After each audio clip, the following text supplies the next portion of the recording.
ಅಲ್ಲ ಸರ್, ಸಕ್ರಿಯವಾಗಿ ಏನು ತಾಲೂಕಿನಲ್ಲಿ ಸಿಎಂ ಶ್ರೀನಾಥ್ ಅವರು ಓಡಾಡ್ತಾ ಇದ್ದಾರೆ ಅನ್ನೋ ಮತ್ತು ಚರ್ಚೆ ಅಲ್ಲ ಸರ್, ಚರ್ಚೆ ಆಗ್ತಾ ಇರುವಂತದ್ದು ಸರ್. ನಿಮ್ಗೆ ಅವ್ರ ಬಗ್ಗೆ ಎಷ್ಟು ಚಿಂತನೆ ಇದೆಯಲ್ಲ, ಧಾರ್ಮಿಕ ಕಾರ್ಯಕ್ರಮಗಳು ಬರ್ತಾ ತಾಲೂಕು ಯಾರಿಗೂ ನಾನ್ ಕ್ಯಾಂಡಿಡೇಟ್ ಅಂತ ಹೇಳುವಾಗ ಎಲ್ಲರೂ ಬಾಯ್ ಇರ್ತಾರೆ.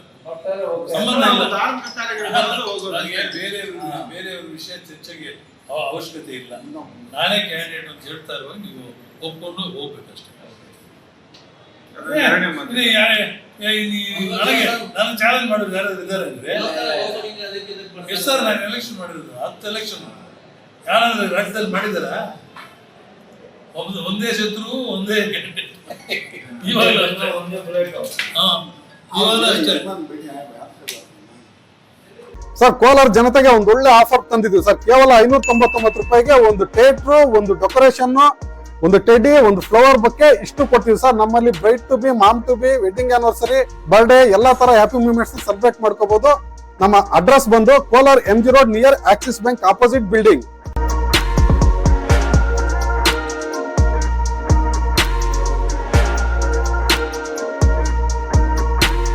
ಕಳೆದ ಚುನಾವಣೆ ಅಲ್ಲ ಶ್ರೀನಿವಾಸಪುರದಲ್ಲಿ ಯಾರು ಚೇಂಜ್ ಆಗೋ ಪ್ರಶ್ನೆ ಇಲ್ಲ. Reddy is the candidate. ಅಲ್ಲ, NDA ಅಭ್ಯರ್ಥಿಯಾಗಿ ಏನಾದ್ರು ಬದಲಾಗ್ತಾರೆ ಅನ್ನೋ ಮಾತುಗಳು ಚರ್ಚೆ ಅಲ್ಲ. ಕಳೆದ ಚುನಾವಣೆಯಲ್ಲಿ ಚುನಾವಣಾ ಪ್ರಚಾರ ಸಮಯದಲ್ಲಿ ತಾವೇ ಹೇಳಿದ್ರಿ ಸರ್, ಇದು ನನ್ನ ಕಡೆಯ ಚುನಾವಣೆ ಅಂತ.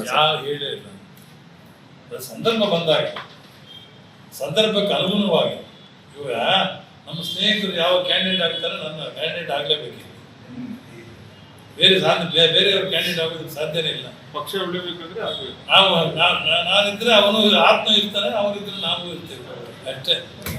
ಬಹುಶಃ ಇದೆ ನಾನು ಇದು ಲಾಸ್ಟ್ ಚುನಾವಣೆ ಅಂದ್ರೆ ಸರ್, ಈಗ 2028ರ ಚುನಾವಣೆ ಕಡೆಯ ಚುನಾವಣೆ.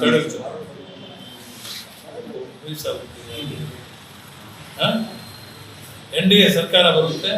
NDA ಸರ್ಕಾರದಲ್ಲಿ ಮಂತ್ರಿನೂ ಆಗ್ತೇನೆ. ಅರ್ಥ ಆಯ್ತಾ? ಅದು ಹೇಳ್ಬೇಕಾ? ನಮ್ಮ ಪಕ್ಷದಲ್ಲಿ ನಾನೇ ಸೀನಿಯರ್ ಮೋಸ್ಟ್ MLA. ಸರ್, ಕೈಗಾರಿಕಾ ವಲಯದ್ದು ಎಲ್ಲಿ ತನಕ ಬಂದಿದೆ ಸರ್? ಬರ್ತಾ ಇದೆ. ಕೆಲವರೆಲ್ಲ ವಿರೋಧ ಮಾಡ್ತಾ ಇದ್ದಾರೆ, ಮಹಾನುಭಾವರು.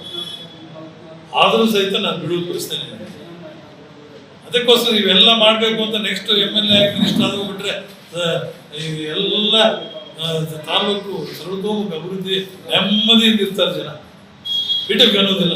ಮುಂದಿನ ಎಲ್ಲ ಅಭಿವೃದ್ಧಿ ಬಗ್ಗೆ ಎಲ್ಲ 100% ಕೂಡ ನಾನು ಕಾನ್ಸಂಟ್ರೇಟ್ ಮಾಡ್ತೇನೆ. ಸಿಎಂ ತುಂಬಾ ಹೋರಾಡ್ತಾರೆ ಸುಶೇಖರ್. ಯಾರ ಮಾತು ಕೇಳಬೇಡಿ. ಯಾರು ಅವರೆಲ್ಲ ಸುಮ್ಮನೆ ನನಗೆ ಹಂಗೆಲ್ಲ ಕೇಳಬಾರ್ದು. ನನ್ನ ಬಗ್ಗೆ ಕೇಳಿ ಅಷ್ಟೇ. ನಾನು ಬೇರೆಯವ್ರ ಬಗ್ಗೆ ನಾನು ಚರ್ಚೆ ಮಾಡೋದು. ಯಾರು ಬೇಗ ಅವ್ರನ್ನ ಬೇರೆ ಪರಿಸ್ಥಿತಿ ನಿಂತ್ಕೊಳ್ಳಿ, ಬೇಡ ಸರ್ ಅಷ್ಟೇ ತಾನೆ. ನಿಮ್ಮ ಪಕ್ಷದಲ್ಲಿ ನೀವೇ ಕ್ಯಾಂಡಿಡೇಟ್? ಯಾರು ಕ್ಯಾಂಡಿಡೇಟ್? ನಾನು ಯಾವತ್ತು ಅಪ್ಲಿಕೇಶನ್ ಹಾಕ್ತೇವೋ ಅಲ್ಲ ಇದುವರೆಗೆ. ನನ್ನ ಚರಿತ್ರೆಯಲ್ಲಿ ಕಾಂಗ್ರೆಸ್ ಅಲ್ಲಿದ್ದೆ, JDS ಅಲ್ಲಿದ್ದೆ, BJPಯಲ್ಲಿ ಒಂದು ಸಾರಿ ಕಂಟೆಸ್ಟ್ ಮಾಡಿದ್ದೆ. ಯಾವ ಪಕ್ಷದಲ್ಲಿ ನಾನು ಅಪ್ಲಿಕೇಶನ್ ಹಾಕಿಲ್ಲ. ಎಲ್ಲ ಸಂದರ್ಭಗಳಲ್ಲಿ ಕೂಡ ನಾನೇ ಕ್ಯಾಂಡಿಡೇಟ್.